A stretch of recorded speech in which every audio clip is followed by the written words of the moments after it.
Hi guys and welcome back to the channel Deepak Yadav Education. Welcome to the Daily Hindu News and Editorial Analysis of 14th of May 2024. तो guys आज है तारीख 14 मई 2024 और है Tuesday. देखेंगे आज के द हिंदू कंप्लीट न्यूज़पेपर को एनालाइज करेंगे। बट लेक्चर में आगे बढ़ने से पहले अगर आपको इस लेक्चर का पीडीएफ चाहिए तो क्या करना है, सबसे पहले डाउनलोड करना है टेलीग्राम, देन उसके बाद जाके सर्च बॉक्स में टाइप करना Deepak Yadav education UPSC. As you can see guys आपको ये वाला चैनल मिल जाएगा, उस पर क्लिक करना और जाकर इस चैनल को ज्वाइन कर लेना। यहाँ से आप डेली बेसिस पे इस लेक्चर के पीडीएफ को डाउनलोड कर पाओगे। नाउ हमेशा की तरह हम लोग अपने लेक्चर को एक मैप के क्वेश्चन के साथ स्टार्ट करेंगे। तो आज आप सभी को मैप में जाकर देखना है सोनाई रूपाई वाइल्ड लाइफ सेंचुरी को कहाँ पर है एग्जैक्टली लोकेटेड।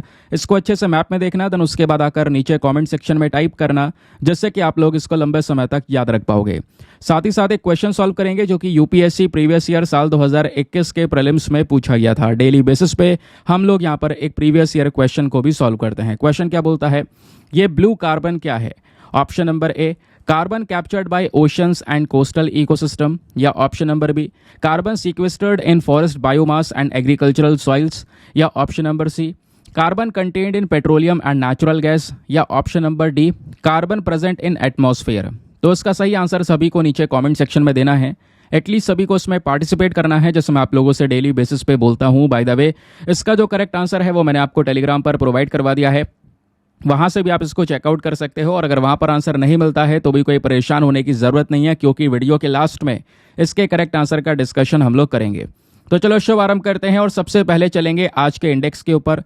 हमारे न्यूज़पेपर में आज कौन कौन से आर्टिकल्स हैं जो सबसे ज़्यादा इंपॉर्टेंट है एग्जामिनेशन के लिए। प्रॉपर बैकग्राउंड नोट्स के साथ में हर एक आर्टिकल को डिस्कस करेंगे। क्वेश्चन प्रीलिम्स में कैसे बन सकता है, मेंस में कैसा बन सकता है, हर एक डेटा दोस्तों यहाँ पे आपको प्रोवाइड करवाया जाता है। तो आज के अखबार में पेज नंबर 4 पर एक आर्टिकल प्रेजेंट है, जिसके बेसिस पर हमने थंबनेल भी बनाया हुआ है, जहां पे बात हो रही है भारत और ईरान के बीच में 10 साल के लिए चाबार पोर्ट को लेकर एक कॉन्ट्रैक्ट साइन कर लिया गया है। समझेंगे चाबार पोर्ट के बारे में, इसका इंपॉर्टेंस इंडिया के लिए क्या है, प्लस ये 10 साल का कॉन्ट्रैक्ट केवल 10 साल के लिए है या फर्दर इसको रिन्यू किया जा सकेगा। इंडिया ईरान के रिलेशंस के बारे में बात करेंगे, तो एक बहुत ही ज़्यादा रेलिवेंट टॉपिक होने वाला है। फिर उसके बाद दूसरा आर्टिकल हमारे पेज नंबर 1 पर प्रेजेंट है, जिसको जीएस पेपर नंबर 3 इकोनॉमी के साथ में जोड़ेंगे। दोस्तों बात हो रही है अप्रैल के महीने में जो फूड इन्फ्लेशन है वो पिछले 4 महीनों में सबसे ज़्यादा देखने को मिला। ये फूड इन्फ्लेशन क्या होता है, प्लस रिटेल इन्फ्लेशन क्या होता है। फिर बात हो रही है यहाँ पर सीपीआई की, कंज्यूमर प्राइस इंडेक्स। तो सीपीआई के साथ साथ डब्ल्यूपीआई भी जानेंगे। कंज्यूमर प्राइस इंडेक्स कैसे कैलकुलेट किया जाता है, इसका फॉर्मूला क्या है, बहुत सारी चीज़ें यहाँ पर डिस्कस करने के लिए हैं। फिर एक और आर्टिकल है, अगेन पेज नंबर 1 पर प्रेजेंट है, जिसको हम जीएस पेपर नंबर 2 पॉलिटी के सेक्शन में रखेंगे। बात हो रही है यूनाइटेड नेशन लिंक्ड जो बॉडी है दोस्तों, इन्होंने एनएचआरसी को, जो हमारी एक इंपॉर्टेंट बॉडी है ह्यूमन राइट्स की बात करती है, जिसका नाम है NHRC, national human rights commission. तो इसको अभी जो प्रॉपर स्टेटस दिया जाता है वो स्टेटस अभी आगे के लिए कह सकते हो कि बढ़ा दिया गया है ना। कहने का मतलब है अभी तक स्टेटस यहाँ पर मिला नहीं है। तो अभी ये स्टेटस मिलने से क्या होगा वो जानेंगे, और अभी एनएचआरसी को लेकर क्या इश्यूज उठ रहे हैं यूएन की इस बॉडी में, वो भी यहाँ पे जानने की हम कोशिश करेंगे। देन उसके बाद में एक और इंपॉर्टेंट टॉपिक पेज नंबर 7 पर प्रेजेंट है, साइंस एंड टेक के पेज से लिंक करोगे। बात हो रही है फाइनली एक रॉकी प्लैनेट मिला है, एक ऐसा कह सकते हो पूरा ग्रह मिला है जो कि बिल्कुल चट्टान वाला सरफेस आपको देखने को मिलेगा, लेकिन वहाँ पे प्रॉपर एटमॉस्फेयर प्रेजेंट है। वो प्लैनेट लगभग 41 लाइट ईयर्स की दूरी पर है। तो उस प्लैनेट का इंपॉर्टेंस क्या है, हमारे अर्थ के साथ में क्या सिमिलैरिटीज़ हैं, ये भी बहुत सारे एस्पेक्ट्स हैं यहाँ पर डिस्कस करने के लिए। फिर पेज नंबर 12 पर एक और आर्टिकल प्रेजेंट है, जिसको हम जीएस पेपर नंबर 3 इकोनॉमी से लिंक करेंगे। बात यह हो रही है कि चाइना और भारत के बीच का जो व्यापार है 2024 के अंदर में बहुत ही ज़्यादा बढ़ चुका है। चाइना भारत के लिए टॉप इंपोर्ट पार्टनर बना हुआ है दोस्तों। अब जो व्यापार है वो 101.74 बिलियन डॉलर्स का हुआ है। तो इंडिया चाइना के बीच क्या इस ट्रेड स्टेटस को डिस्कस करेंगे। तो इंपोर्टर के मामले में सबसे पहला चाइना है, जिससे हम सबसे ज़्यादा माल इंपोर्ट कर रहे हैं। दूसरे नंबर पर आता है रशिया, इससे भी बहुत इंपोर्ट किया जा रहा है। बहुत डिटेल से डिस्कस करेंगे, बहुत ही ज़्यादा रेलिवेंट टॉपिक है। फिर पेज नंबर 14 पर एक और आर्टिकल प्रेजेंट है, जिसको जीएस पेपर नंबर 1 ज्योग्राफी के साथ में लिंक करेंगे। बात हो रही है इंडोनेशिया के अंदर जो एक वॉल्केनो है माउंट एबू करके, वो अभी रिसेंटली इरप्ट हुआ है। तो माउंट एबू के लोकेशन प्लस ये जो वॉल्केनो है इसकी एक फीचर है, वो है स्प्रेटो वॉल्केनो। अब स्ट्रेटो वॉल्केनो क्या होते हैं, ये आपके ज्योग्राफी का कॉन्सेप्ट है, उसको भी यहाँ पे हम क्लियर करने वाले हैं। फिर पेज नंबर 14 पर एक और आर्टिकल प्रेजेंट है, बात हो रही है इंटरनेशनल मॉनेटरी फंड ने अभी मालदीव्स को दोस्तों एक चेतावनी दी है। किस चीज़ को लेकर कि मालदीव्स जो उधार ले रहा है चाइना से, लोन पे लोन बढ़ता चला जा रहा है, चाइना अभी यहाँ पर डेट ट्रैप में फंसाने की कोशिश कर रहा है मालदीव्स को। तो ये जो मालदीव्स है इसके हाल श्रीलंका जैसे होंगे, जैसा श्रीलंका में हमने ये पूरा पर्टिकुलर सिनेरियो देखा। तो दोस्तों यहाँ पर जो मालदीव्स है 1.37 बिलियन डॉलर्स का डेट ले चुका है, उधार ले चुका है, और अभी ये काउंटिंग है आगे, और भी काफ़ी सारे लोन्स साइन कर रखे हैं चाइना के साथ में। तो ये पूरा सिचुएशन क्या है, इंटरनेशनल मॉनेटरी फंड ने क्यों चेतावनी दी है, वो भी डिस्कस किया जाएगा। फिर आज के न्यूज़पेपर के एडिटोरियल में इंडिया नेपाल के रिलेशंस को लेकर एक डिस्कशन हुआ है, इसको कवर करेंगे, एक रेलिवेंट टॉपिक है। साथ ही साथ में स्मार्ट सिटीज़ मिशन का टॉपिक यहाँ पे आपके टेक्स्ट एंड कॉन्टेक्स्ट में जानेंगे, स्मार्ट सिटी मिशन क्या है, प्लस इस आर्टिकल में स्मार्ट सिटी मिशन के चैलेंजेस के ऊपर फोकस किया गया है। तो मैं आपको चैलेंजेस के साथ साथ अचीवमेंट्स हर एक चीज़ बताने वाला हूँ। तो सेशन काफ़ी इंटरेस्टिंग होने वाला है। ये मैंने आपको सब कुछ क्लियर किया कि आज के न्यूज़पेपर से क्या क्या चीज़ें हैं जिसका डिस्कशन होगा। तो चलिए शुरुआत करते हैं सबसे पहले थंबनेल वाले आर्टिकल के साथ में। तो दोस्तों भारत और ईरान दोनों ने मिलकर 10 साल के लिए चाबार पोर्ट को लेकर एक पूरा कॉन्ट्रैक्ट साइन किया है। नंबर 1 क्वेश्चन है, ये चाबार पोर्ट कहाँ पर है? चाबार पोर्ट ईरान में है दोस्तों। ये मैप आपको दिख रहा होगा, ये इंडिया का मैप है। अरे ये वाला मैप देखो, इसमें और क्लियर नजर आएगा। ये इंडिया है, पीछे पाकिस्तान है, इधर अफगानिस्तान है, ऊपर तुर्कमेनिस्तान, फिर ऊपर कजाकिस्तान, उज्बेकिस्तान, ये सभी कंट्रीज नजर आएंगे। ये वाले जो देश हैं ना 3, इसके ऊपर 2 देश और हैं। वो जो 5 देश हैं दोस्तों वो कहलाते हैं सेंट्रल एशियन कंट्रीज। ठीक है, सेंट्रल एशियाई देश यहाँ पे उनको बोलते हैं। अब यहीं पर इंडिया, पाकिस्तान, अफगानिस्तान और अफगानिस्तान के पीछे यहाँ पर आता है ईरान। तो दोस्तों ईरान में एक पोर्ट, यहाँ पर एक बंदरगाह बनाया गया है जिसको नाम दिया गया है चाबार पोर्ट। ये पोर्ट डेवलप किसने किया है? ये पोर्ट डेवलप किया है दोस्तों इंडिया ने। जो पैसा वगैरह लगाया है वो सब यहाँ पर भारत ने पैसा लगाया है यहाँ पर। लेकिन आप कहोगे 1 मिनट, क्या अभी तक चाबार पोर्ट को लेकर कोई एग्रीमेंट नहीं हुआ था? चाबार पोर्ट हमारा नहीं था अभी तक? नहीं दोस्तों, आपको पता होगा 2019 में ही यहाँ पर एग्रीमेंट साइन हुए थे। 2019 से ही यहाँ पर चाबार पोर्ट इंडिया का है, लेकिन केवल एक पोर्शन हमारे पास में हुआ करता था। यहाँ पे आर्टिकल में बोला भी जा रहा है जो शहीद बेहिश्ती वाला टर्मिनल है दोस्तों, ये वाला टर्मिनल इंडिया के पास में हुआ करता था। अभी क्या है, पूरे पोर्ट को लेकर एग्रीमेंट हो रहा है। और दूसरी इंटरेस्टिंग बात यह है कि जो पहले वाला हमारा एग्रीमेंट था, जो पहले वाला टर्मिनल हमारे पास में था, उसका हर हमेशा यहाँ पे कह सकते हो हर साल हमें रिन्यू करवाना पड़ता था। यानी कि हर साल इंडिया को रिन्यू करवाना पड़ेगा, तभी इंडिया उसका ओनर बन पाएगा। अभी क्या है, 10 साल के लिए यहाँ पर रिन्यू करवाया जा रहा है। अभी यहाँ पे कॉन्ट्रैक्ट जो साइन किया है इंडिया ने, पूरे चाबार पोर्ट को हम अपने पास में रखेंगे। इसकी ओनरशिप भारत के पास में आ चुकी है। तो दोस्तों ये ओनरशिप जो आई है हमारे पास में वो 10 साल के लिए आई है। 10 साल के लिए सीधा एक कॉन्ट्रैक्ट साइन कर दिया है। इसमें एक और चीज़ है, आप केवल देखने में ये 10 साल का है, लेकिन आप देखोगे तो आने वाले 100 साल तक ऐसे ही चलता रहेगा, ये पोर्ट हमारे पास रहेगा। कैसे? हर 10 साल में ये भी कॉन्ट्रैक्ट रिन्यू होता रहेगा। लेकिन रिन्यू होने का जो प्रोसेस है यहाँ पर वो ऑटोमेटिक है, तो ऑटोमेटिकली यहाँ पर ये रिन्यू होता चले जाएगा। यानी ये जो पोर्ट है ये भारत का इस समय पर हो चुका है। तो मैं कहूँगा एक बहुत ही बड़ा और बढ़िया स्टेप आपको यहाँ पर देखने को मिलेगा, क्योंकि ऑब्वियसली अगर हमारे पाकिस्तान के साथ में रिलेशंस, संबंध अच्छे होते तो हमें ये सब करने की ज़रूरत ना पड़ती। क्योंकि पाकिस्तान के साथ में रिलेशंस खराब है, तो हमें अगर ऊपर सेंट्रल एशियन कंट्रीज या इसके ऊपर रशिया तक पहुंचना है तो उसके लिए ये चाबार पोर्ट का रास्ता हमारे लिए सबसे क्रूशियल है। यहीं से पूरी कनेक्टिविटी बन पाएगी। हम अपने मुंबई के बंदरगाह को या गुजरात के बंदरगाह को अपने चाबार बंदरगाह से कनेक्ट कर पाएंगे। जहाज़ इधर से उधर ट्रैवल कर सकेंगे। फिर यहाँ से आप देख पाओगे ये रास्ता सीधा अफगानिस्तान में जाएगा। अफगानिस्तान से ऊपर यहाँ पे सेंट्रल एशियन कंट्रीज़ में, और सेंट्रल एशियन कंट्रीज से ऊपर रशिया तक ये रास्ता पहुँच जाएगा दोस्तों। तो कहने का मतलब क्या है, अब पाकिस्तान की हमको ज़रूरत नहीं है। समझ गए? तो ये है चाबार पोर्ट का एक बड़ा इंपॉर्टेंस। इसको लेकर यह एग्रीमेंट साइन किया गया। एग्रीमेंट किस किस के बीच में हुआ है? भारत की जो कंपनी है वो है इंडियन पोर्ट्स ग्लोबल लिमिटेड, और ईरान की साइड से कौन सी कंपनी है वो है port and maritime organisation of Iran. दोनों ने मिलकर यहाँ पर इस एग्रीमेंट को कर दिया है साइन 10 साल के लिए, जिसमें बोला यह भी गया है जो IPGL है भारत की साइड से जो साइन किया है वो इन्वेस्ट करेगा $120 मिलियन के आसपास का। इस पूरे पोर्ट में डेवलपमेंट किया जाएगा और भी बहुत सारी अपडेट्स करी जाएंगी चीज़ों को। और ऑलरेडी हम पहले भी कह सकते हो $250 मिलियन तक का जो क्रेडिट है वो यहाँ पर प्रोवाइड करवा चुके हैं, उसको ऑफर कर चुके हैं। तो कहीं ना कहीं जो ये स्टेप है ये भारत और ईरान के संबंध को, इनके रिलेशंस को मजबूत करता हुआ नजर आएगा। लेकिन दोस्तों यहीं पर ना एक चैलेंज भी हमारे सामने नजर आता है। कहोगे चैलेंज, किस बात का चैलेंज? यहाँ पे बोला जा रहा है हम मिलियंस ऑफ डॉलर्स का इन्वेस्टमेंट करेंगे, लेकिन दूसरी तरफ अगर आप देखोगे तो ईरान एक ऐसा देश है जो अभी सैंक्शंस में है। यूएसए ने ढेर सारे सैंक्शंस ईरान के ऊपर लगा रखे हैं, ठीक है, उनके डिस्प्यूट्स हैं उसकी वजह से। तो ईरान अभी हमेशा से, अगर आप देखोगे लंबे समय से, कंट्रोवर्सीज में ही कवर किया जा रहा है। तो क्या ऐसे सिनेरियो में ये इन्वेस्टमेंट करना सही रहेगा? और आगे मान लो इंडिया ईरान के जो रिलेशंस है अगर ऐसे एस्टेब्लिश रहते हैं तो डेफिनेटली इनके जो यहाँ पर चाबार पोर्ट है इसका एक बेहतरीन तरीके से यूज़ किया जा सकेगा। लेकिन रिलेशंस अगर इम्पैक्ट होते हैं या ख़राब होते हैं तो उसका भी एक बड़ा असर पड़ता हुआ नज़र आएगा हमारे इस डील के ऊपर में। तो ये कुछ एस्पेक्ट्स इस आर्टिकल में क्लियर करे गए। तो न्यूज़ तो आपको डिटेल से समझ में आ गई। अब ज़रा कुछ बेसिक बातें जान लेते हैं चाबार पोर्ट के बारे में। तो चाबार दोस्तों ईरान का इकलौता ओशियानिक पोर्ट आपको नजर आएगा। कहाँ पर सिचुएटेड है चाबार पोर्ट? बलूचिस्तान प्रोविंस में आपको यहाँ पर सिचुएटेड देखने को मिलेगा। सिस्तान एंड बलूचिस्तान प्रोविंस जो कि मकरन कोस्ट पर आपको नजर आएगा। स्पेशली ये वाला पर्टिकुलर रीजन आपको ईरान का दिख रहा होगा। पता है इंटरेस्टिंग बात क्या है? यहीं पर पाकिस्तान है। पाकिस्तान का भी एक पोर्ट है ग्वादर पोर्ट।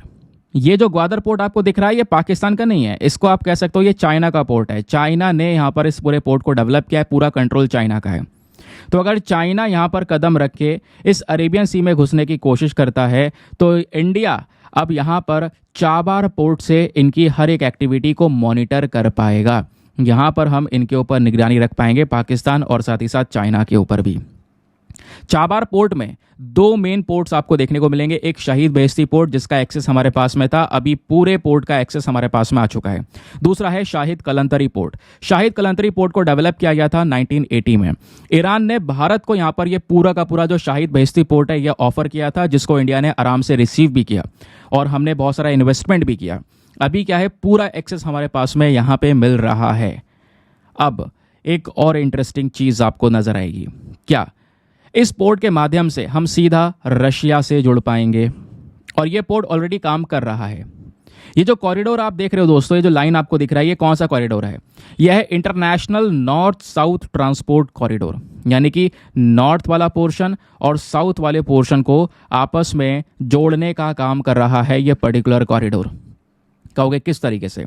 तो ये इंडिया है, मुंबई में इंडिया का पोर्ट आ जाएगा, गुजरात का पोर्ट आ जाएगा और इसी पोर्ट के माध्यम से दोस्तों क्या होगा, हमारा जहाज सीधा ईरान तक जाएगा चाबार पोर्ट में और चाबार पोर्ट से यहाँ पर सीधा ऊपर हम अजरबैजान तक जा सकते हैं, अस्त्रखान तक जा सकते हैं, फिर ऊपर आपको रशिया नजर आएगा। तो बीच में कुछ समुद्र का हिस्सा है, फिर बीच में रेलवे लाइन है, देन उसके बाद फिर समुद्र का हिस्सा है जिसके बेसिस पर सीधा हम ट्रेड कर सकेंगे।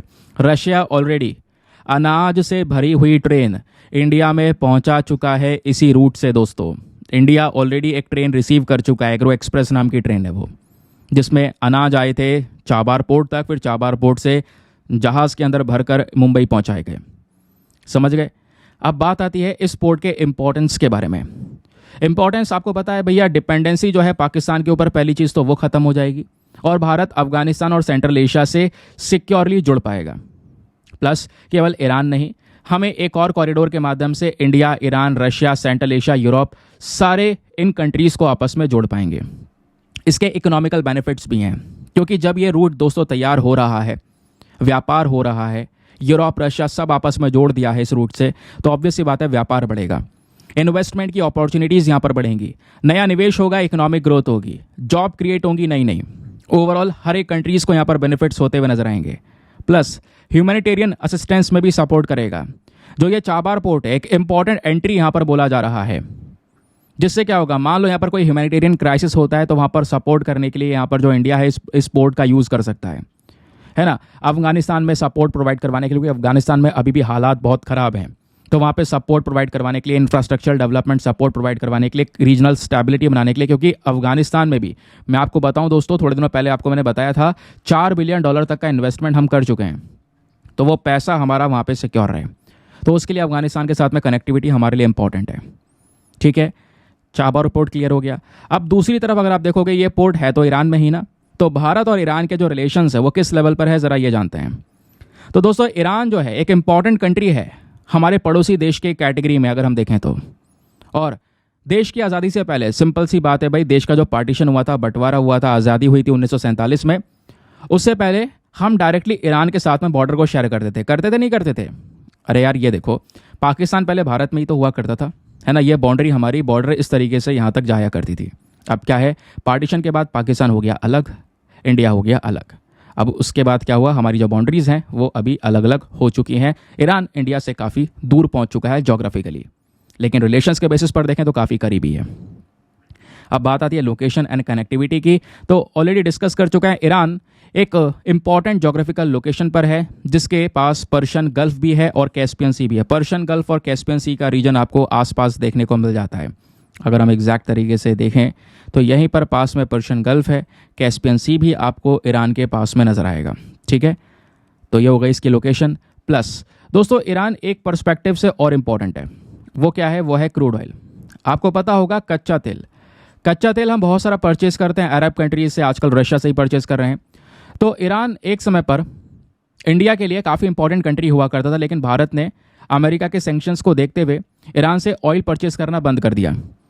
तो ईरान यहाँ पे अभी भी एक सबसे बड़ा डिपॉजिट है कच्चे तेल का और नेचुरल गैस का। यहाँ पर बहुत सारा भंडार है कच्चे तेल और नेचुरल गैस का, जिसका आगे यहाँ पर यूज़ किया जा सकता है। रिलेशंस और मजबूत होंगे तो वो कच्चा तेल हम परचेज भी कर सकते हैं।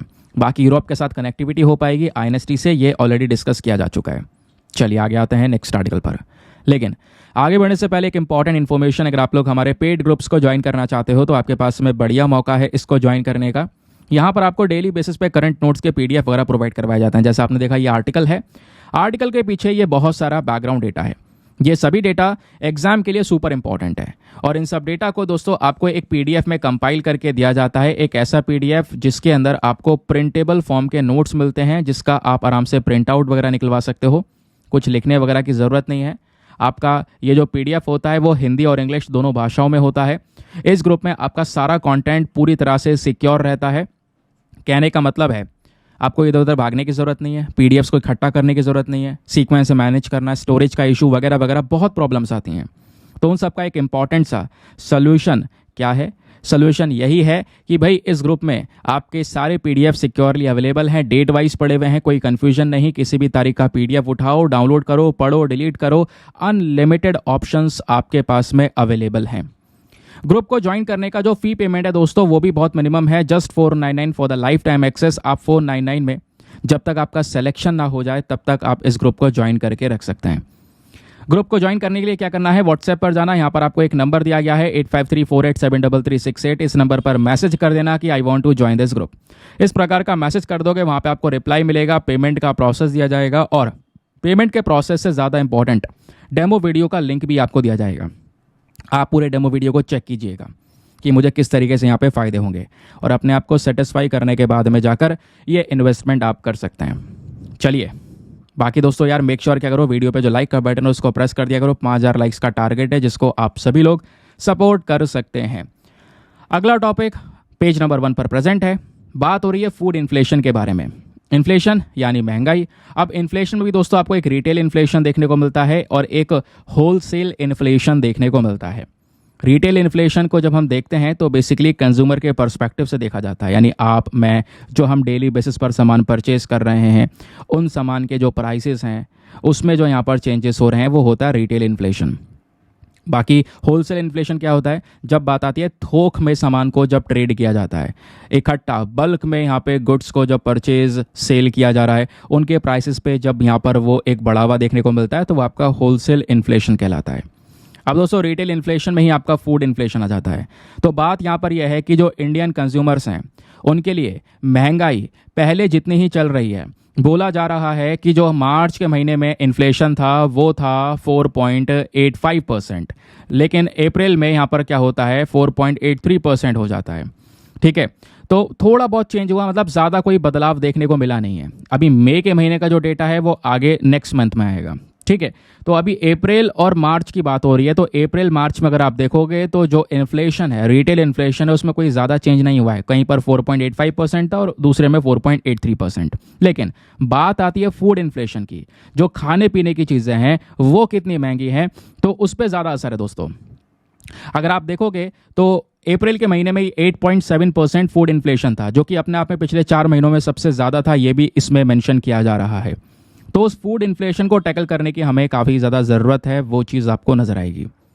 अब होता क्या है, ये जो डेटा है ना इन्फ्लेशन को लेकर, retail inflation, wholesale inflation, monthly wise publish होता है, हर महीने रिलीज होता है। ये हमारे एग्जाम में काम का नहीं होता, एग्जाम में ना यहाँ से क्वेश्चन आएंगे।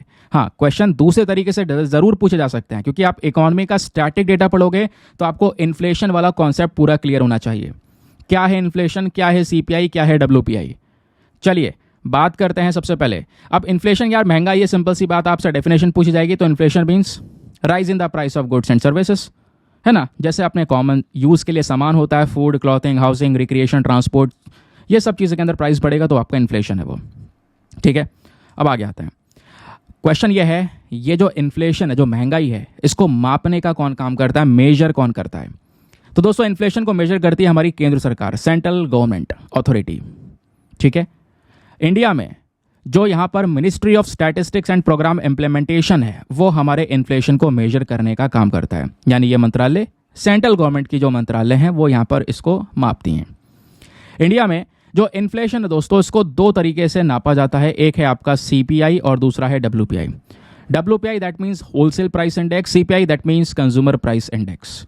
सीपीआई यहाँ पर कैलकुलेट करता है जो आपके डेली रोज़मर्रा ज़िंदगी में आप अपने प्रोडक्ट्स का यूज़ कर रहे हो, food, medical care, education, electronics, उनके प्राइसेस में जो चेंज आता है उनको यहाँ पर कैलकुलेट करता है सीपीआई, जिसको बोलते हैं कंज्यूमर प्राइस इंडेक्स। अब कंज्यूमर प्राइस इंडेक्स को आप यहाँ पर रिटेल बायर के पर्सपेक्टिव से देख सकते हो। ठीक है, और कंज्यूमर प्राइस इंडेक्स को रिलीज कौन करने का काम करता है, नेशनल स्टैटिस्टिकल ऑफिस। तो ठीक है, नेशनल स्टैटिस्टिकल ऑफिस दोस्तों यहाँ पर इसको रिलीज करता है हर महीने।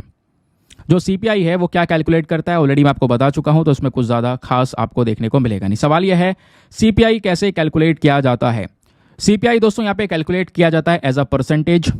अगर आप देखोगे तो इसका एक पर्टिकुलर फॉर्मूला है जिसका यूज़ करते हैं। सीपीआई जो है इसको हम एक बेस ईयर को रेफर करते हुए कैलकुलेट करते हैं। फॉर्मूला अगर आप देखोगे सीपीआई का तो यह है, फॉर्मूला पूछा जाएगा तो यहाँ पर आपको पता होना चाहिए। सबसे पहले फॉर्मूला क्या है, cost of a fixed basket of goods and services in the current year. इस साल में जो भी यहाँ पे गुड्स एंड सर्विसेज के प्राइसेस हैं वो आ जाएगा ऊपर, और फिर उसके नीचे आएगा cost of fixed goods and services in the base year. जो बेस ईयर में प्राइसेस था वो करेंट ईयर, और बेस ईयर का प्राइसेस इनटू 100। ये आपका सीपीआई कैलकुलेट करने का फॉर्मूला है।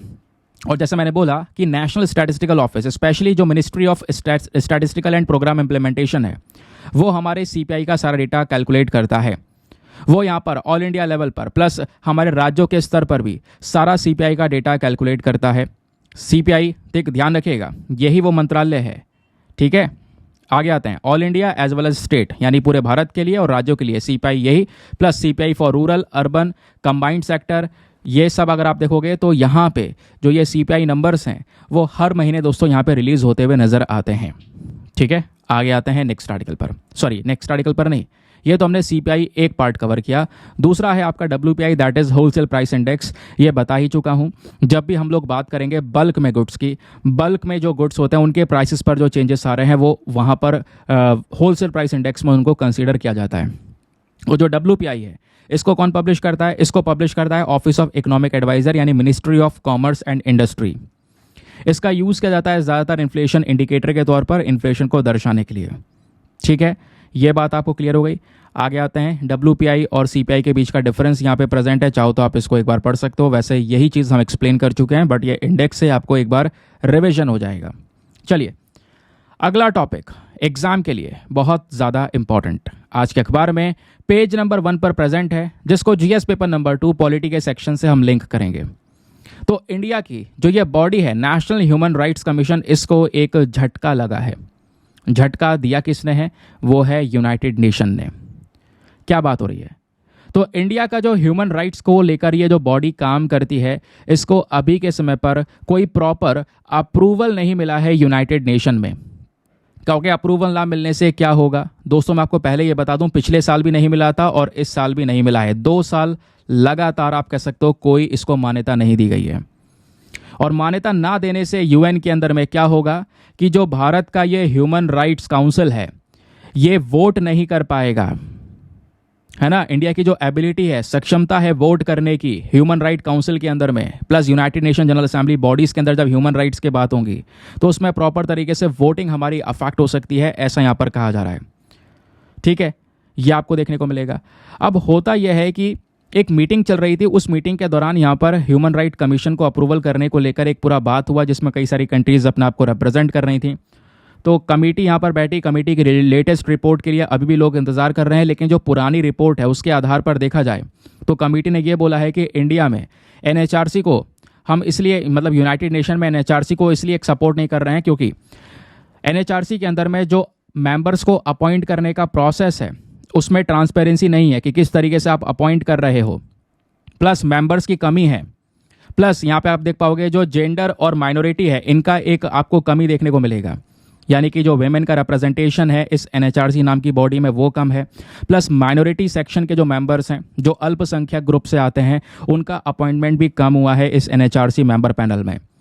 तो ऐसे कई सारे और भी पर्टिकुलर इश्यूज़ हैं जहां पर ट्रांसपेरेंसी हमारे सामने प्रेजेंट नहीं है, जिसके बेसिस पर ये स्टेटस हम नहीं देना चाह रहे हैं आज के समय पर, ये बेसिकली इस बॉडी का कहना है।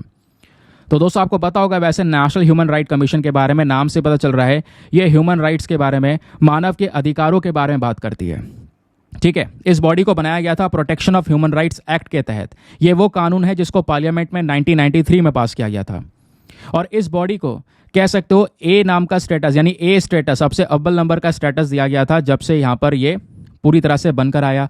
स्टार्टिंग में इसको जब अप्रूवल दिया गया था इसका ए स्टेटस बना रहा, लेकिन बाद में 2017 के बाद दोस्तों यहाँ पर क्या होता है, वो स्टेटस इसका चला गया, और अभी के समय पर 2 साल हो चुके हैं लगातार ये स्टेटस नहीं दिया गया है। उसके पीछे के रीजंस मैं आपको बता चुका हूँ, क्योंकि बॉडी के अंदर में मेंबर्स को अपॉइंट करना, प्लस वेमेन का रिप्रेजेंटेशन ना होना, प्लस इंडिया के अंदर माइनॉरिटी ग्रुप बहुत सारे हैं बट जो अल्पसंख्यक हैं उनका प्रॉपर रिप्रेजेंटेशन ना होने की वजह से अप्रूवल नहीं है। समझ गए, ये पूरा मैटर आज के समय पर चर्चाओं में। अब एग्जाम में क्या क्वेश्चन बन सकता है, अगर आप देखोगे आपकी पॉलिटी की जो किताब है, लक्ष्मीकांत उठा लो या कोई सी किताब उठा लो, वहां पर आपको एनएचआरसी यानी नेशनल ह्यूमन राइट कमीशन को लेकर एक पूरा सेपरेट टॉपिक दिया गया है। तो क्या है एनएचआरसी, आओ मैं आपको अब डिटेल से बताता हूं। एग्जाम में कुछ पूछा गया तो यहीं से पूछा जाएगा। तो दोस्तों ये जो बॉडी है एक प्रकार की स्टैचुअरी बॉडी है, एक ऐसी बॉडी जिसको एक एक्ट के माध्यम से बनाया गया है। बनाया गया था 1993 में protection of human rights act के माध्यम से। ये बॉडी क्या करती है, मानव अधिकारों की सुरक्षा करने का काम करती है। ठीक है, ये आपको देखने को मिलेगा। फिर इसके कॉम्पोजिशन के बारे में बात करेंगे, वेरी वेरी इंपॉर्टेंट। भाई कौन कौन व्यक्ति इसमें होता है, इसमें एक चेयरपर्सन होते हैं और 8 अदर मेंबर्स होते हैं। एनएचआरसी के जो चेयरपर्सन होते हैं वो एक retired chief justice of India होते हैं, और जैसे मैंने बोला एक चेयरपर्सन और 8 अदर मेंबर्स। तो इन 8 मेंबर्स में से 4 तो होते हैं फुल टाइम मेंबर्स और बाकी 4 होते हैं डीम्ड मेंबर्स। ठीक है, अब तो दोस्तों 4 फुल टाइम मेंबर्स हैं एनएचआरसी के। इसमें अगर आप देखोगे तो एक मेंबर जो होगा वो यहां पर क्या होगा, 1 member should be a working और रिटायर्ड जज ऑफ द सुप्रीम कोर्ट, या तो वो वर्किंग या रिटायर्ड जज हो सकता है सुप्रीम कोर्ट का। तो इन 4 फुल टाइम मेंबर में से एक तो हो गया आपका ये। बाकी जो अदर मेंबर है वो retired chief justice of a high court हो सकते हैं या वर्किंग चीफ जस्टिस भी हो सकते हैं। ठीक है, ये दूसरे हो गए। बाकी बचे 2। तो बाकी जो 2 मेंबर्स है दोस्तों उनको सेलेक्ट किया जाता है उनके एक्सपीरियंस के बेसिस पर, उनकी ह्यूमन राइट्स की नॉलेज कैसी है उसके बेसिस पर। तो इस तरीके से यहाँ पर ये 4 फुल टाइम मेंबर्स एनएचआरसी में रखे जाते हैं, अपॉइंट किए जाते हैं। लेकिन स्टार्टिंग में बताया मैंने इसमें तो 8 मेंबर होते हैं, 4 तो आपको पता चल गया कैसे अपॉइंट होते हैं, लेकिन बाकी जो 4 डीम्ड मेंबर्स होते हैं एनएचआरसी के, वो ध्यान रखिएगा वो अलग अलग बॉडीज़ के मिनिस्टर्स होते हैं। For example national commission for minority के चेयरपर्सन हो गए, है ना। फिर उसके बाद कह सकते हो शेड्यूल कास्ट के नेशनल कमीशन के चेयरपर्सन हो गए, national commission for schedule tribes के चेयरपर्सन हो गए, नेशनल कमीशन फॉर वेमेन के चेयरपर्सन हो गए। तो ये बाकी 4 मेंबर्स हो गए। तो ये सब मेंबर्स मिलकर क्या करते हैं, एनएचआरसी को वर्क करने में हेल्प करते हैं। ये बॉडी इस तरीके से काम करती है, एक चेयरपर्सन, 8 अदर मेंबर्स, और 8 में से 4 आपके कोर्ट से संबंधित और 4 यहाँ पर अलग अलग मिनिस्ट्रीज के मेंबर्स। ध्यान रखिएगा, सुपर इंपॉर्टेंट यहाँ पर ये स्लाइड है। अब क्वेश्चन यहाँ पर ये आता है कि जो भी मेंबर्स इसमें लाए गए हैं, अपॉइंट करे गए हैं, उनको अपॉइंट करता कौन है, उसके पीछे का प्रोसेस क्या है। तो दोस्तों जो चेयरपर्सन और मेंबर्स होते हैं इनको हमारे प्रेसिडेंट अपॉइंट करते हैं, लेकिन प्रेसिडेंट अकेले अपॉइंट नहीं कर सकते। प्रेसिडेंट को बताया जाता है कि भाई ये सही है, आप अपॉइंट कर दो इन्हें। अब बताया कौन है, तो बताने वाली बॉडी दोस्तों यहाँ पर एक प्रॉपर कमेटी है जिसमें 6 लोग होते हैं, और 6 लोग में सबसे पहली बात उस कमेटी को हेड करने वाले व्यक्ति होते हैं हमारे प्रधानमंत्री, दूसरे लोकसभा के स्पीकर, तीसरे राज्यसभा के डेप्यूटी चेयरमैन, चौथे हमारे जो लीडर ऑफ द अपोजिशन है दोनों हाउसेस ऑफ पार्लियामेंट में, राज्यसभा लोकसभा में अपोजिशन पार्टीज या उनके लीडर्स, फिर यहाँ पे यूनियन होम मिनिस्टर। ये सभी व्यक्ति मिलकर यहाँ पे दोस्तों एक 6 मेंबर की कमेटी बनाते हैं, और वो कमेटी यहाँ पर डिसाइड करती है हाँ इन सभी पर्सनालिटीज़ को एनएचआरसी का मेंबर बनना चाहिए। फिर वो रिपोर्ट देते हैं प्रेसिडेंट को, फाइनली प्रेसिडेंट उनको अपॉइंट कर देते हैं। ये प्रोसेस है। टीम की बात करेंगे तो जो चेयरपर्सन और मेंबर्स हैं दोस्तों इनको अपॉइंट किया जाता है, सॉरी टीम कह रहा हूँ, टर्म की बात करेंगे, यानी कितने समय तक ये अपॉइंट रहता है। तो ये जो मेंबर्स हैं इनको 3 साल के लिए अपॉइंट किया जाता है, या फिर 70 साल की इनकी उम्र पूरी ना हो जाए, इनमें से जो भी चीज़ पहले पूरी हो जाए उसके हिसाब से इनका अपॉइंटमेंट डिसाइड कर लिया जाता है। ठीक है। और जो चेयरपर्सन और बाकी मेंबर्स हैं ये री अपॉइंटमेंट के लिए भी एलिजिबल होते हैं। कहने का मतलब है भाई इनको वापस से री अपॉइंट भी किया जा सकता है इनका टेन्योर समाप्त होने के बाद। क्लियर। चलिए पावर्स की बात करेंगे तो कई सारे जो कंप्लेंट्स होती हैं दोस्तों उनको यहाँ पर ये एनएचआरसी देख सकता है। कोई विक्टिम है, कोई कह सकते हो कि पीड़ित है जिसको बहुत बुरी तरह से यहाँ पर कह सकते हो पीड़ा पहुँचाई गई है, उसके कंपनसेशन की बात करना, प्लस कहीं पे ज़रूरत होती है तो एनएचआरसी सुप्रीम कोर्ट या हाई कोर्ट भी पहुँच सकता है ह्यूमन राइट्स को इन्फोर्स करने के लिए, एक इंसान के राइट्स को बचाने के लिए। एनएचआरसी के पास में ये भी पावर है कि वो सुओ मोटो का यूज़ कर सकता है।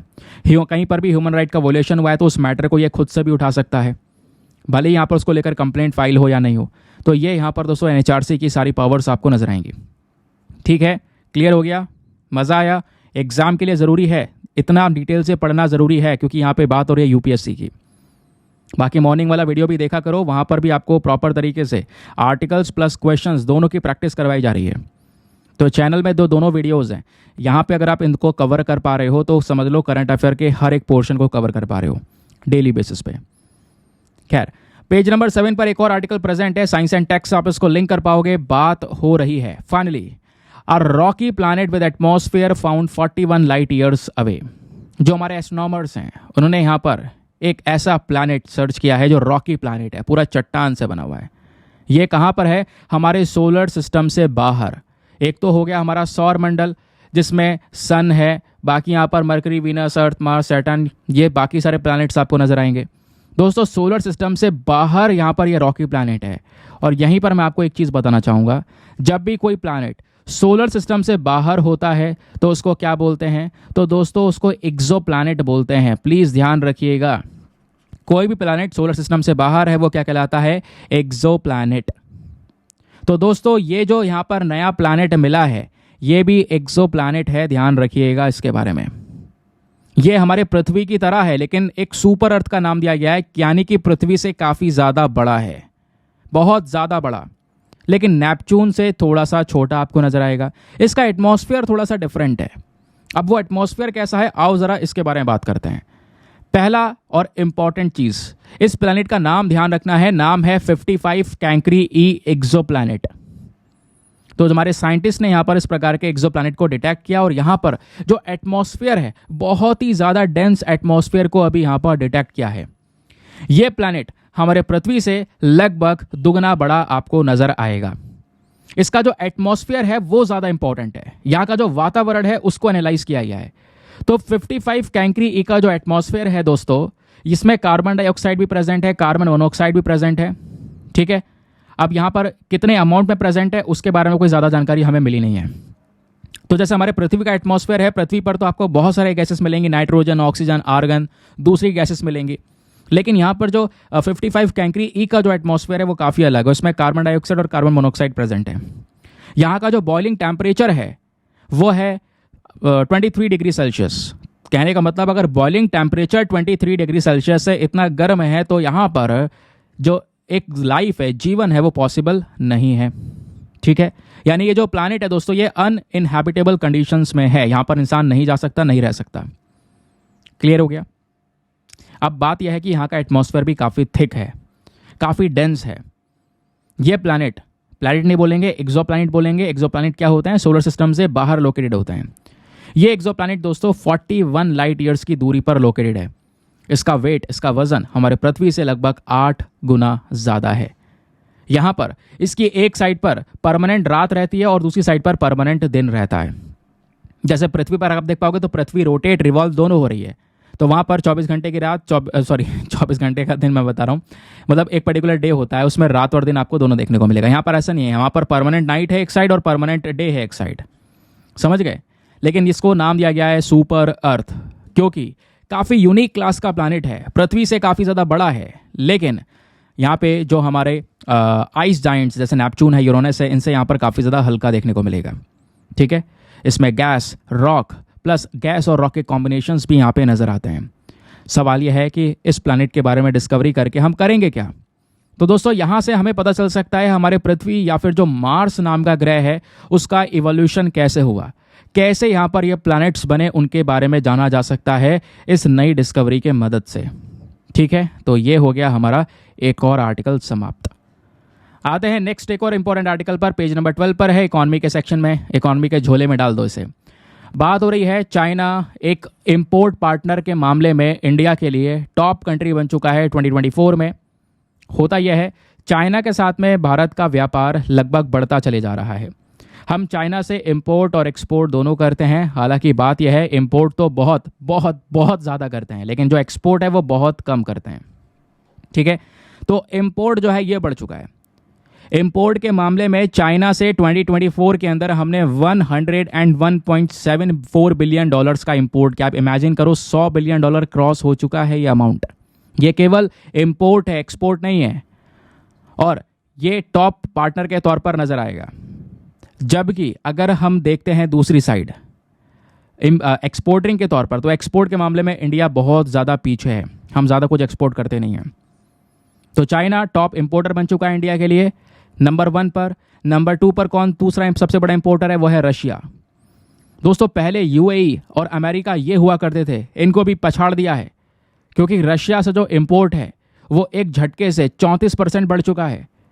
रशिया से जो इंपोर्ट हमने किया वो 61.44 बिलियन यूएस डॉलर्स का किया, जिसमें सबसे ज़्यादा कच्चा तेल परचेज किया, क्योंकि रशिया के सैंक्शंस लगे, रशिया ने डिस्काउंट में कच्चा तेल बेचा, जिसको हमने बहुत सारा परचेज भी किया। ये बात आपको क्लियर हुई। अब इस आर्टिकल से थोड़ा हटकर आओ, डिटेल से जानते हैं इंडिया चाइना के ट्रेड रिलेशंस के बारे में। आप व्यापार का थोड़ा इतिहास देखोगे तो व्यापार लगातार इंक्रीज होता चल रहा है। 2020-21, 2021-22 में लगातार यहाँ पर जो इंपोर्ट है इंडिया का वो एक्सपैंड होता चला गया, बढ़ता चला गया।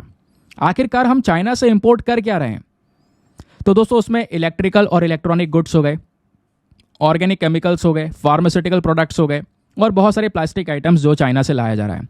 इसमें आर्टिकल में भी इसको एक्सप्लेन किया गया है। अबे यार कहाँ जा रहे हैं हम, एक सेकेंड। हाँ, तो यहाँ पे आप देख पाओगे हाईटेक आइटम जैसे आपके टेलीकॉम, स्मार्टफोन के पार्ट्स, लैपटॉप, पीसीज, इन सब चीज़ों को यहाँ पर आज के समय पर हम इंपोर्ट कर रहे हैं चाइना से। अब सवाल यह है एक्सपोर्ट कितना कर रहे हैं? एक्सपोर्ट हमारा बहुत कम है, बहुत बहुत कम है।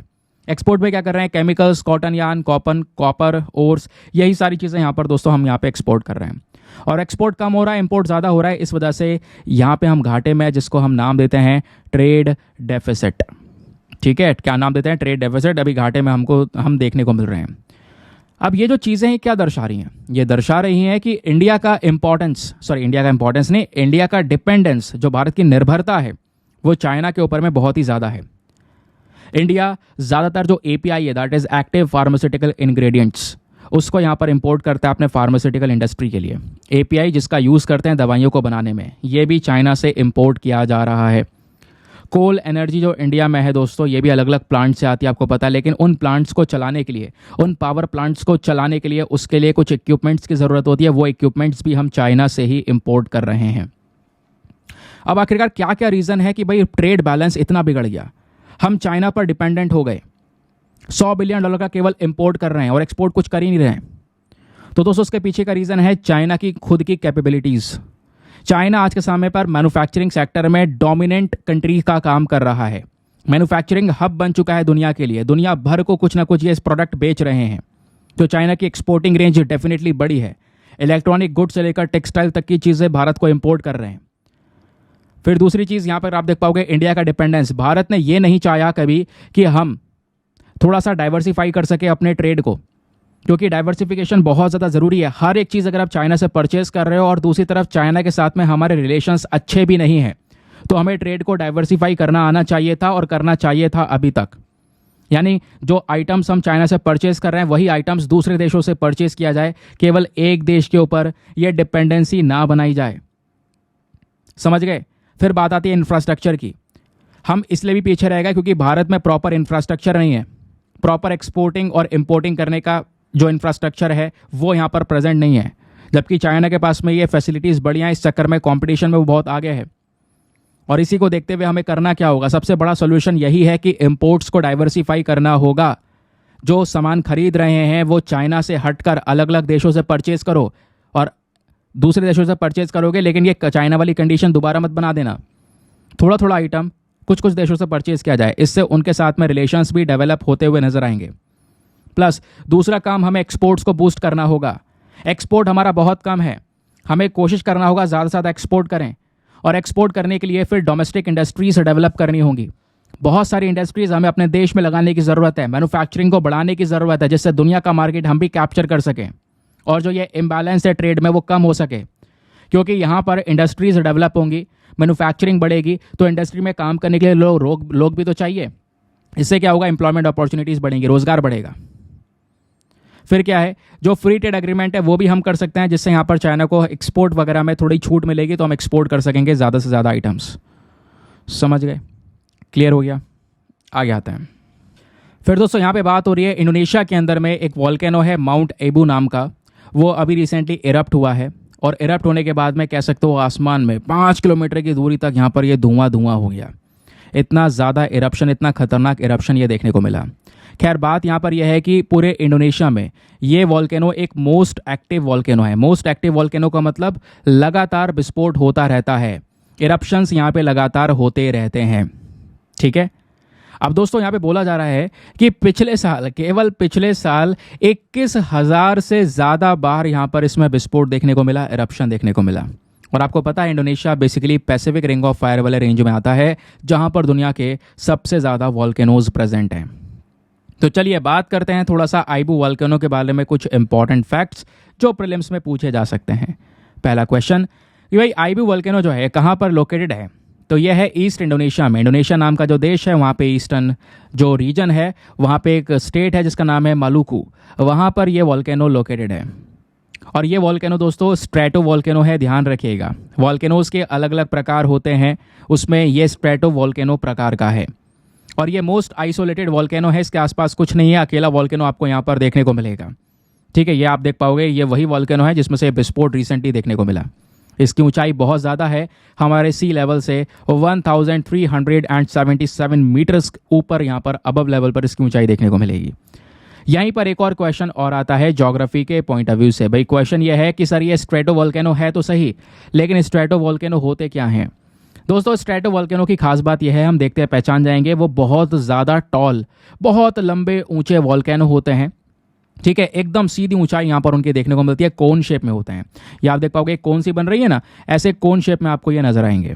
कुछ वॉल्केनो होते हैं फ्लैट शील्ड में, कुछ इस तरीके से लंबे लंबे देखने को मिलते हैं, बट ये हाई साइज का है। इसकी पीक जो चोटी है वो बहुत ऊपर है, और चोटी जो है वो बहुत छोटी सी है। बीच में यहाँ पर एक गहरा गड्ढा आपको देखने को मिलेगा जिसके अंदर मैग्मा चैम्बर प्रेजेंट है। यहीं से यहाँ पर क्या होता है, ये विस्फोट होता हुआ नजर आता है।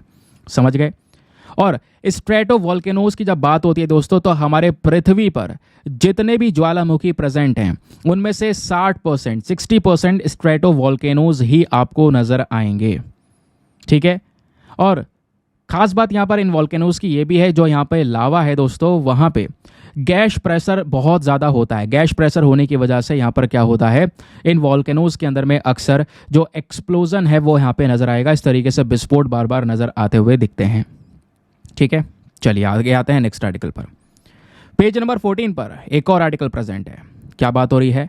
इंटरनेशनल मॉनेटरी फंड ने दोस्तों अभी मालदीव्स को वार्न किया है, मालदीव्स को यहाँ पर चेतावनी दी है, जिस तरीके से मालदीव्स यहाँ पर उधार ले रहा है उसको देखते हुए कि भैया थोड़ा थम जाओ, नहीं तो फिर बहुत पछतावा होगा। और मालदीव्स सच में दोस्तों यहाँ पर आगे आने वाले समय पर जाने वाला है, बहुत ज़्यादा डिस्प्यूट्स में आने वाला है वो। तो इंटरनेशनल मॉनेटरी फंड खुद आया बीच में, बोला भैया जो आपका डेट है उसको एक बार नज़र मार लो, देख लो आप क्या कर रहे हो। आपका जो मेन क्रेडिटर है वो चाइना है। आपने सबसे ज़्यादा पैसा चाइना से रिसीव किया है। 1.37 बिलियन डॉलर से ऊपर आप पैसा ले चुके हो चाइना से, और अभी भी ये काउंटिंग नंबर में है, और भी बहुत सारा डेट आप रिसीव कर रहे हो। मुइजू अभी यहाँ पर चाइना गए, चाइना के साथ में जी जिनपिंग के साथ में डिस्कशंस करके, रिलेशंस को डेवलप करके बहुत सारे अग्रीमेंट्स भी साइन किए। टर्की से कई सारे अग्रीमेंट साइन किए। तो दोस्तों यहाँ पर ये कहीं ना कहीं जो आज के समय पर मालदीव्स है वो चाइना के डेट ट्रैप वाली डिप्लोमेसी में फंसता चले जा रहा है। डेट ट्रैप समझ रहे हो? उधारी में एक देश को पूरी तरह से फंसा देना, फिर वो उधार वो देश नहीं चुका पाएगा तो वहाँ पे जाकर अपने आप को बैठाना, जैसा इन्होंने श्रीलंका के साथ में किया या कुछ और कंट्रीज़ फॉर एग्जांपल पाकिस्तान के साथ में किया। अब दोस्तों प्रॉब्लम यह है कि मालदीव्स का जो मेन इनका इनकम है वो कहाँ से आता है? मेन जो इनकी कमाई है दोस्तों वो टूरिज़्म से आती है। ज़्यादातर लोग वहाँ पे घूमने जाते हैं, उसके बाद वहीं पर पैसा खर्च करते हैं। वो पैसा यहाँ पर इनके इकॉनमी में जुड़ता चले जाता है। और चाइना दोस्तों पिछले साल से ज़्यादा तेज़ी से इस बार पैसा प्रोवाइड करवा रहा है यहाँ पे मालदीव्स को। ऑफिशियल डेटा ये बोलता है कि जो मालदीव्स का फॉरेन डेट है, विदेशी जो इनका डेट है, जो कर्ज है, वो 4.38 बिलियन डॉलर हो चुका। आप इमेजिन कीजिए, ये केवल डेट है दोस्तों। 4.38 बिलियन डॉलर्स का लास्ट ईयर फॉरेन डेट इनका ये पहुंच चुका है। यानी इनकी जो टोटल जीडीपी है, जो इनकी ओवरऑल इकोनॉमी है, उससे 118%, 118% ज़्यादा तो कर्ज है। ये यहाँ पर मेंशन किया गया। और ये डेट लगातार बढ़ता चले जा रहा है। 2022 से बढ़कर 2023 में लगभग 2023 में $250 मिलियन से इन्होंने यहाँ पर इस डेट को बढ़ाया। और वही पर्टिकुलर सिनेरियो, बिल्कुल सेम सिनेरियो श्रीलंका का नज़र आया था हमें। श्रीलंका ने भी 50% जो अपना कर्ज है वो केवल चाइना से लिया। वही केस यहाँ पे मालदीव्स के साथ में हो रहा है धीरे धीरे। अब श्रीलंका फंसा हुआ है, अपनी कंपनीज उसकी फंसी हुई हैं। चाइना को 99 साल के लिए यहाँ पर अपना पोर्ट वगैरह वो भी रेंट पर देना पड़ा इन्हें, क्योंकि ऑब्वियस ही बात है, जब उधार नहीं चुका पाओगे, अपनी इकोनॉमी से, अपनी औकात से ज़्यादा आपने कर्ज ले रखा है, तो इससे दिक्कत क्या होगा? दिक्कत यह होगा लास्ट में यहाँ पर चाइना कुछ भी मांगेगा, आप दोगे। कहोगे यार लोन चुकाना है हमें, ये प्रॉब्लम्स आ रही हैं, चलो ये ज़मीन उठा के दे दो, ये बंदरगाह दे दो चाइना को 10 साल के लिए, 100 साल के लिए, जैसे भी यहाँ पर हो रहा है आजकल। इसी को यहाँ पर चाइना की डेट ट्रैप डिप्लोमेसी बोलते हैं। और उसी पर्टिकुलर सिनेरियो को देखते हुए इंटरनेशनल मॉनेटरी फंड ने मालदीव्स को अभी वार्न किया है, एक चेतावनी दी है। समझ गए? अब एग्जाम पर्सपेक्टिव से दोस्तों अगर कुछ पढ़ना है तो थोड़ा सा इंटरनेशनल मॉनेटरी फंड के बारे में बेसिक डिटेल्स पढ़नी होंगी। IMF नाम की जो बॉडी है, इसको वर्ल्ड बैंक के साथ में बनाया गया था दूसरे विश्व युद्ध के बाद, जब कंट्रीज़ की बुरी हालत हो चुकी थी, कंट्रीज़ की इकॉनमी उजड़ चुकी थी। उस समय पर IMF और वर्ल्ड बैंक बनाए गए। ये दोनों ऑर्गेनाइजेशंस एक कॉन्फ्रेंस के दौरान बनाए गए थे। वो कॉन्फ्रेंस अमेरिकन में ब्रेटन वुड्स नाम की जगह पर चल रहा था, जिसकी वजह से यहाँ पर क्या होता है, इन दोनों बॉडीज़ को ब्रेटन वुड्स ट्विंस के नाम से भी जानते हैं, क्योंकि इसी कॉन्फ्रेंस के दौरान इन बॉडीज़ को बनाया गया। और IMF में आज के समय पर 190 से ज़्यादा देश इसमें प्रेजेंट हैं। इंडिया ने इसको देश की आज़ादी से पहले 27 दिसंबर 1945 में ही ज्वाइन कर लिया था। इंटरनेशनल मॉनेटरी फंड का मेन काम क्या है? मेन पर्पस है, कोई भी देश अगर यहाँ पर उसकी इकॉनमी अनस्टेबल हो चुकी है, ख़त्म होता चला जा रहा है इकॉनमी के बेसिस पर, तो यहाँ पर उसको सपोर्ट करना। लोन्स भी प्रोवाइड करवाता है। आपको पता होगा पाकिस्तान को कितनी बार यहाँ पर IMF ने लोन वगैरह दिया है। तो ये इसका मेन पर्पस है, देश की इकॉनमी को स्टेबल बना के रखना। और इंटरनेशनल मॉनेटरी फंड दोस्तों 2 प्रकार की रिपोर्ट्स भी लाता है, ध्यान रखिएगा। 2 रिपोर्ट्स ये रिलीज करता है। एक रिपोर्ट का नाम है ग्लोबल फाइनेंशियल स्टेबिलिटी रिपोर्ट और दूसरी है वर्ल्ड इकोनॉमिक आउटलुक। ये इंपॉर्टेंट है, दोनों रिपोर्ट्स का नाम ध्यान रखना, क्योंकि एक बार 2016 में UPSC ने सवाल यही पूछा था कि ग्लोबल फाइनेंशियल स्टेबिलिटी रिपोर्ट कौन रेडी करता है। तो सही उत्तर है option number B, international monetary fund. ठीक है, चलिए ना फाइनली आते हैं एडिटोरियल डिस्कशन में। आज के एडिटोरियल में इंडिया नेपाल के रिलेशंस को लेकर यहाँ पर राइटर ने एक आर्टिकल कवर किया हुआ है। दूसरा स्मार्ट सिटीज़ मिशन को लेकर ये आर्टिकल कवर किया हुआ है। आइए एक एक करके देखते हैं। सबसे पहले दोस्तों हम स्मार्ट सिटी मिशन वाले आर्टिकल के बारे में बात करेंगे। तिकेंद्र पनवार साहब ने यहाँ पर इस आर्टिकल को लिखा है। ये बात करते हैं स्मार्ट सिटी मिशन शुरू तो किया गया था, ये क्या है स्मार्ट सिटी मिशन, कैसे काम किया और स्टेटस क्या है आज के समय पर, और अब चैलेंजेस क्या क्या यहाँ पर इसमें नज़र आ रहे हैं। उन चैलेंजेस को रिजॉल्व करने की ज़रूरत है। इनका कहना यहाँ पर यह है कि स्मार्ट सिटी मिशन जो लाया गया था दोस्तों, उस समय पर इसकी बहुत चर्चाएं हुई, लेकिन अभी जब काम करने की बारी है, इम्प्लीमेंटेशन की बारी है, तो इम्प्लीमेंटेशन में ये काफ़ी ज़्यादा पीछे है ना। ग्राउंड रियलिटीज़ मगर आप देखोगे तो यहाँ पर अभी भी बहुत सारे चैलेंजेस हैं, जिन चैलेंजेस को हमें रिजॉल्व करने की ज़रूरत है। और कैसे रिजॉल्व कर सकते हैं वो भी आगे मैं आपको बताऊंगा। तो चलिए पहले बात करते हैं स्मार्ट सिटी मिशन के बारे में। यह है क्या?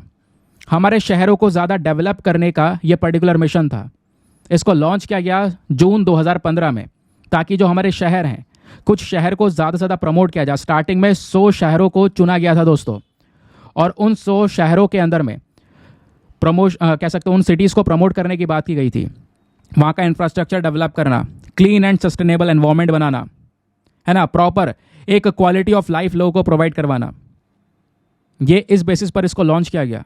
और स्टार्टिंग में जैसे मैंने बोला 100 शहरों को यहाँ पर सेलेक्ट किया गया था, एक कॉम्पिटिटिव प्रोसेस को देखते हुए कि भाई इन शहरों को हम स्मार्ट सिटी मिशन के तहत कवर करेंगे, इनको स्मार्ट सिटी बनाएंगे। और इसका जो टाइम फ्रेम था, अगर आप देखोगे तो 5 साल का टाइम पीरियड सेलेक्ट किया गया था कि भाई हाँ, अब जो है ये प्रोजेक्ट जब से लागू होगा उसके आने वाले 5 साल में उस एरिया को, उस शहर को स्मार्ट सिटी बनाया जाएगा। अब सवाल यह है, बहुत सारा इंफ्रास्ट्रक्चर बनाने के लिए या एक शहर को स्मार्ट सिटी बनाने के लिए ढेर सारा पैसा चाहिए।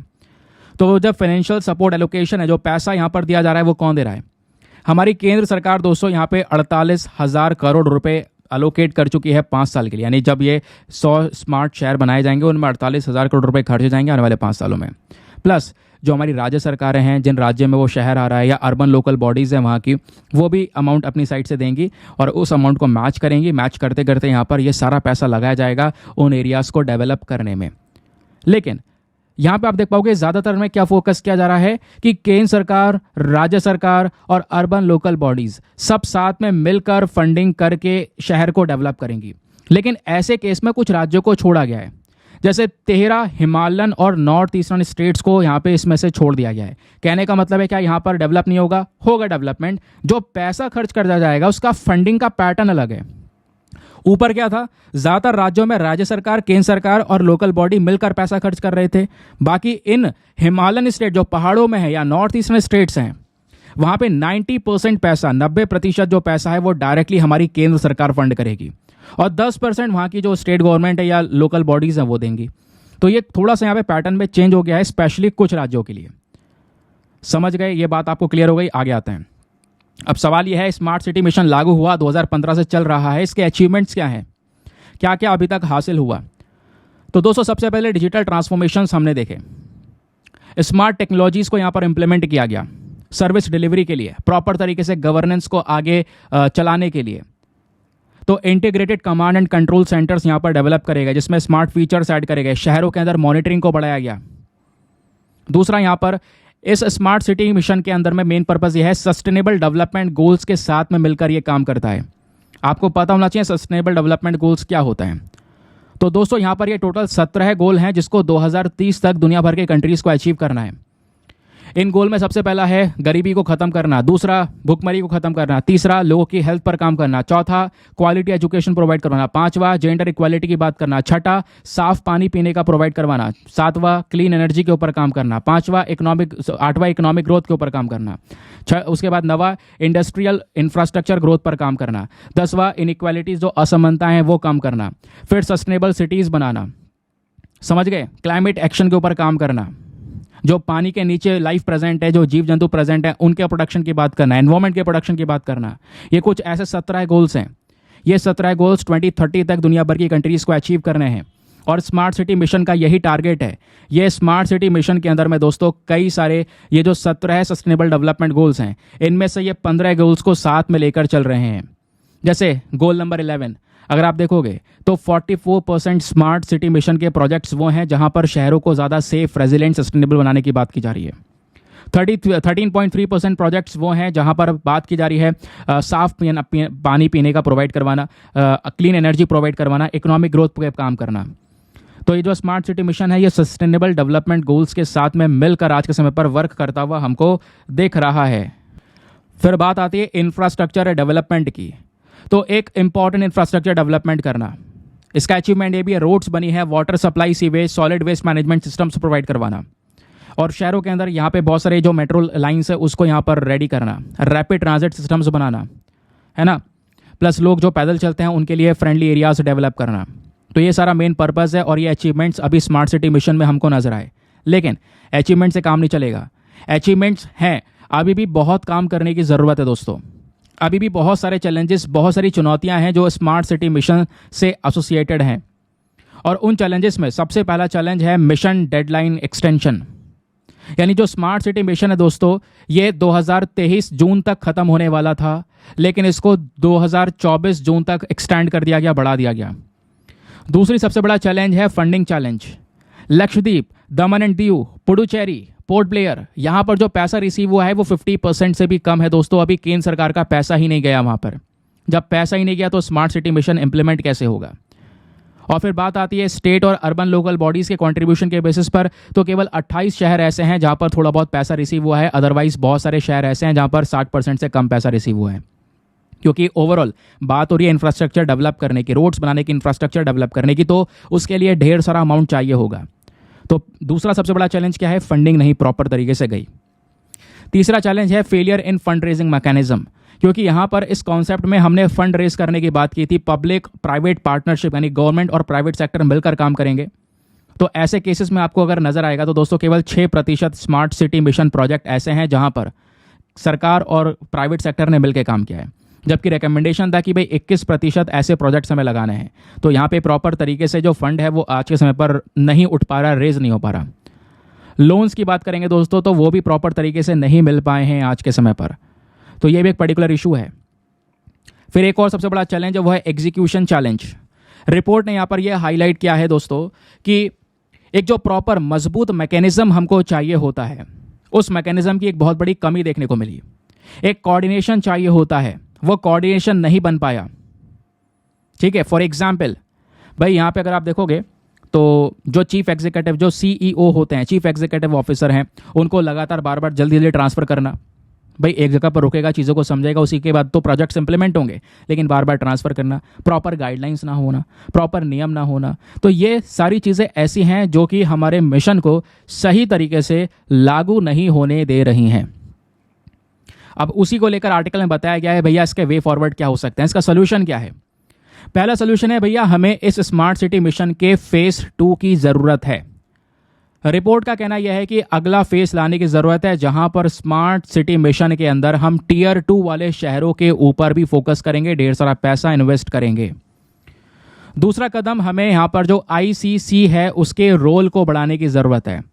कमेटी ने रेकमेंड किया है कि जो आईसीसी का रोल है दोस्तों शहरों के अंदर में, इसको एक्सपैंड करने की जरूरत है। ठीक है, ताकि यहां पर इनको अलग अलग प्रकार की सर्विसेज मिले, health, internal security, waste management, traffic management, disaster management, इन चीज़ों को लेकर स्पेसिफिक तरीके से काम किया जा सके। और अभी स्मार्ट सिटी मिशन के साथ साथ दोस्तों सरकार के और भी ढेर सारे अलग अलग प्रोग्राम्स हैं जो कि सस्टेनेबल अर्बन डेवलपमेंट की बात करते हैं। वो प्रोग्राम्स क्या हैं? ये प्रोग्राम्स के नाम ध्यान रखिएगा, मेंस में कई बार पूछ लिए जाते हैं। तो पहला है national mission for sustainable habitat, दूसरा Atal mission for rejuvenation and urban transformation, फिर है स्वच्छ भारत मिशन अर्बन, देन है Deendayal Antyodaya Yojana national urban livelihood mission, then है प्रधानमंत्री आवास योजना अर्बन। ठीक है, बात क्लियर हो गई दोस्तों, अच्छे से समझ में आ गया। तो ये यहाँ पर आर्टिकल्स बहुत ज़्यादा इंपॉर्टेंट है, इनके पीछे का बैकग्राउंड डेटा बहुत इंपॉर्टेंट है। फिर एक और एडिटोरियल है, यहाँ पर बात हो रही है इंडिया नेपाल के रिलेशंस को स्टेबलाइज करने की, क्योंकि रिलेशंस में कुछ इम्पैक्ट पिछले कुछ समय पर बढ़े हैं। जैसा आपको पता होगा दोस्तों, आज से 3-4 दिन पहले मैंने आर्टिकल कवर किया है, थंबनेल में लगा रखा है जयशंकर जी का फोटो कि भाई जो नेपाल है वो 100 रुपये का जो नोट है ना, उसमें उन्होंने एक मैप दिखाया। देखो हुआ क्या, रिसेंट कंट्रोवर्सी के बारे में आपको बताता हूँ। हाल ही में नेपाल ने अपना 100 रुपये का नोट इशू किया और उस 100 रुपये के नोट में उन्होंने नेपाल का मैप दिखाया। और उस नेपाल के मैप में 3 जगह ऐसी थी, 3 प्लेसेस ऐसी थी जो इंडिया की थी, उन्होंने अपने मैप में दिखाई। वो 3 प्लेसेस कौन सी थी? अगर आप यहाँ पर एग्जैक्ट देखोगे तो ये है, यहाँ पर आपको दिखेगा नेपाल के मैप का वर्जन, ये उन लोगों का वर्जन है और ये ओरिजिनल वर्जन है। तो ओरिजिनल वर्जन में आपको ये वाला जो हिस्सा दिख रहा है दोस्तों, ये हिस्सा इंडिया की टेरिटरी में है। लेकिन जो नेपाली वर्जन वाला मैप है जो उन्होंने अपने 100 रुपये के नोट में भी दिखाया, उसमें 3 जगह लेम्पियाधुरा, लेपुलेक एंड कालापानी, ये हिस्सा इन्होंने अपने मैप में ऐड कर दिया, जबकि ये भारत का हिस्सा है। इसको लेकर एक कंट्रोवर्सी यहाँ पर इरप्ट हुई कि भाई ये इंडिया की टेरिटरी है, आप इसको यहाँ पर अपना नहीं बता सकते और उस तरीके का मैप भी जारी नहीं कर सकते। तो पिछले कुछ समय पर भारत और नेपाल के बीच में कई सारी जो समस्याएं, कई सारे जो इश्यूज हैं, वो काफ़ी ज़्यादा एरप्ट होते हुए नजर आए। तो उन्हीं इश्यूज़ को टैकल करने के लिए अभी जब इलेक्शन समाप्त होंगे तो हमें इंडिया को, स्पेशली यहाँ पे जो इलेक्शन समाप्त होंगे, जो भी गवर्नमेंट बनती है, उनको नेपाल के साथ में रिलेशंस को स्टेबलाइज करना होगा। अदरवाइज चाइना जो है यहाँ पर वो नेपाल को अपनी साइड में खींच लेगा, जैसा यहाँ पर उसने किया है। अब दोस्तों प्लीज़ आप लोगों से एक रिक्वेस्ट है, आज से लगभग 3 से 4 दिन पहले मैंने ये पूरा आर्टिकल कवर किया हुआ है, इंडिया नेपाल के संबंध आपको डिटेल से समझाए हुए हैं, आप प्लीज़ वहाँ से एक बार पढ़ लीजिएगा, है ना। ये सब कुछ मैं एक्सप्लेन कर चुका हूँ इंडिया नेपाल के रिलेशंस के बारे में, कि नेपाल एक इंपॉर्टेंट नेबर है, यहाँ पे दोनों का रिश्ता बहुत पुराना है, रोटी बेटी का रिश्ता है। कई सारे जो परिवार हैं आपस में मिलजुल कर रह रहे हैं। आप देख पाओगे कई सारे लोगों की शादियाँ भी हुई हैं नेपाल से इंडिया में, ठीक है। फिर यहाँ पर आप देख पाओगे तो India Nepal treaty of peace of friendship हुई थी 1950 में, जिसके बाद नेपाल और भारत की जो फ्रेंडशिप है वो काफ़ी ज़्यादा मजबूत होती हुई चली गई। इकोनॉमी के मामले में जो नेपाल है वो एक लार्जेस्ट ट्रेड पार्टनर आपको देखने को मिल जाएगा। डिफेंस के मामले में सूर्य किरण नाम का जो अभ्यास, एक जॉइंट मिलिट्री एक्सरसाइज है जो भारत नेपाल के बीच में, दोनों की मिलिट्री के बीच में होती है, 2011 से रेगुलर कंडक्ट करवाई जा रही है। फिर इंडिया का जो गोरखा रेजिमेंट है दोस्तों, उसमें जो यहाँ पे हम रिक्रूटमेंट करते हैं, वहाँ पे नेपाल के कुछ एरिया से लोगों को रिक्रूट करते हैं। हालांकि दोनों के देशों के संबंध के बीच में जो चैलेंजेस हैं वो है चाइना का इंटरवेंशन। पिछले कुछ समय पर चाइना का रोल बढ़ चुका है, चाइना ने अपना इन्वेस्टमेंट नेपाल में बढ़ा दिया है, ठीक है। फिर कुछ अभी मिनिस्टर्स भी आए थे, केपी शर्मा ओली, जो प्रो चाइना देखने को मिले, चाइना को पूरी तरह से इजाज़त दी नेपाल को अपनी साइड करने की, ठीक है। फिर नवंबर 2019 में मैप को लेकर विवाद आया। मैप वाला विवाद क्या है वो मैंने आपको बता चुका हूँ। इन्होंने 3 जगह को अपने मैप में दिखाया। तो ये था यहाँ पर पर्टिकुलर सिनेरियो इंडिया नेपाल को लेकर। अब बात यह है कि हमें चीज़ों को थोड़ा सा सिक्योर करना होगा, ठीक है, रिलेशंस को वापस से स्टेबलाइज करना होगा। अदरवाइज इंडिया का नेबर कंट्री है, थोड़ी मुश्किलें हमें फिर झेलनी पड़ सकती हैं। फिर आते हैं अपने प्रीलिम्स वाले क्वेश्चन पर। दोस्तों ये था आज का डिस्कशन। आई होप आपको बहुत कुछ जानने को मिला होगा। पूरा न्यूज़पेपर बेहतरीन तरीके से कवर करने की हमने कोशिश की है। 2021 का प्रीवियस ईयर क्वेश्चन कि ब्लू कार्बन क्या है, तो उसका सही उत्तर है ऑप्शन नंबर ए, कार्बन जो कैप्चर किया जाता है ओशंस एंड कोस्टल इकोसिस्टम में, उसी को हम लोग यहाँ पर ब्लू कार्बन बोलते हैं, ठीक है। नाउ मिलते हैं आपसे अगले वीडियो में। आज के लिए bye bye, have a nice day, thank you and Jai Hind.